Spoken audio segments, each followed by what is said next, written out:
Coba bayangin deh, satu pengumuman di satu hari yang super spesial, ternyata punya potensi buat mengubah nasib ratusan ribu guru di seluruh Indonesia. Nah, tepat di Hari Guru Nasional, ada sebuah janji besar yang diucapkan. Penasaran isinya apa? Yuk kita bedah bareng-bareng. Oke, catat tanggalnya, 25 November 2025. Di momen Hari Guru Nasional itu, Menteri Pendidikan kita nggak cuma kasih pidato biasa loh.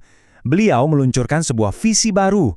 Visi yang udah lama banget ditunggu-tunggu sama para pendidik di seluruh negeri. Ini bisa dibilang jadi titik balik yang penting banget. Pertanyaannya kelihatannya simpel ya, tapi dampaknya wah luar biasa. Gini deh, dari segudang masalah yang ada, kira-kira satu kebijakan apa sih yang benar-benar bisa mengubah nasib para guru kita? Nah, jawaban buat pertanyaan krusial inilah yang jadi inti pidatonya Pak Menteri. Jadi, fondasi dari semua ini tuh sebuah pesan yang kuat banget. Guru hebat, Indonesia kuat. Dengerin deh, ini bukan cuma slogan kosong ya. Ini tuh sebuah keyakinan. Keyakinan kalau kekuatan sebuah bangsa itu dimulainya, ya dari para gurunya. Jadi, poin paling krusialnya tuh di sini. Pemerintah sekarang ngelihat kalau kekuatan bangsa itu akarnya langsung ada di kualitas dan kesejahteraan para pendidik. Artinya apa? Guru itu bukan lagi cuma pelaksana kurikulum, tapi mereka adalah pilar utama kekuatan nasional kita. Keren kan? Tapi, buat bisa sampai ke guru hebat, kita juga harus jujur nih. Kita perlu lihat dulu beban yang selama ini mereka pikul. Emangnya tantangan nyata apa aja sih yang mau coba diselesaikan sama kebijakan baru ini? Masalahnya tuh udah klasik banget, tapi dampaknya serius loh. Coba deh, guru numpuk di kota, sementara daerah terpencil kosong melompong. Terus, status guru honorer yang, nggak jelas-jelas. Belum lagi tunjangan yang sering telat. Semua ini tuh ibarat gangguan administrasi yang nyedot energi guru dari tugas utama mereka, ngajar.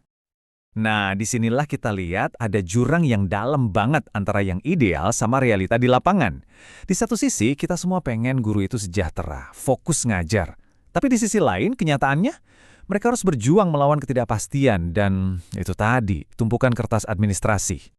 Terus, solusinya apa dong? Nah, pemerintah kali ini nggak nawarin solusi tambal sulam. Mereka datang dengan satu gebrakan besar. Satu langkah yang dirancang khusus buat membongkar akar masalahnya sampai tuntas.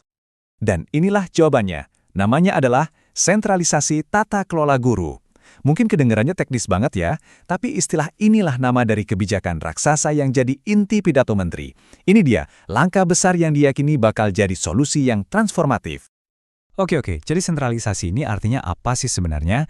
Gampangnya gini, semua urusan krusial guru, kayak pembayaran tunjangan, kejelasan status, sampai penempatan, nggak lagi diurus sama masing-masing Pemda. Semuanya bakal ditarik dan diurus langsung sama pemerintah pusat. Satu pintu. Oke, teorinya kedengeran menarik ya. Tapi buat para guru di lapangan artinya apa? Dampak nyatanya gimana? Nah, ayo kita lihat bareng-bareng. Intinya ada 3 janji utama di sini. Pertama, soal kesejahteraan. Gaji dan tunjangan bakal lebih terjamin dan tepat waktu. Nggak ada lagi drama telat-telatan. Kedua, redistribusi yang adil. Jadi guru-guru kompeten bisa ditempatkan di mana mereka paling dibutuhkan, termasuk di daerah 3T. Dan yang ketiga, ini yang paling penting mungkin, solusi permanen buat masalah status guru honorer yang udah menahun. Nah, yang perlu kita pahami juga, kebijakan sentralisasi guru ini tuh nggak berdiri sendiri. Anggap aja ini satu kepingan puzzle yang penting banget dari sebuah gambar yang jauh lebih besar, yaitu visi komprehensif untuk pendidikan di Indonesia. Jadi, sentralisasi ini jalan bareng sama 4 program prioritas lain.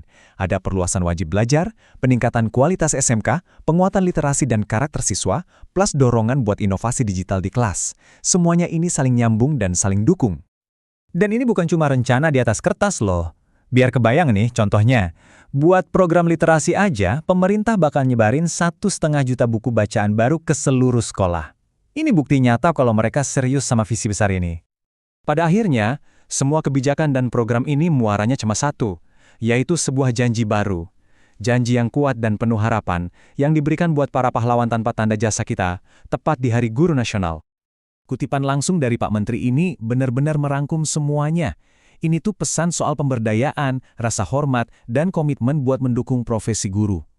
Intinya, pemerintah janji mau bersihin jalan supaya para guru bisa fokus melakukan hal yang paling mereka kuasai, mendidik. Jadi, setelah kita lihat semua rencananya, kita balik lagi ke pertanyaan besar di awal. Dengan janji kesejahteraan yang merata, status yang lebih jelas, dan dukungan struktural yang lebih kuat, apakah ini beneran bakal jadi fajar dari era baru yang lebih cerah buat guru-guru kita di Indonesia? Hanya waktu yang bisa menjawabnya.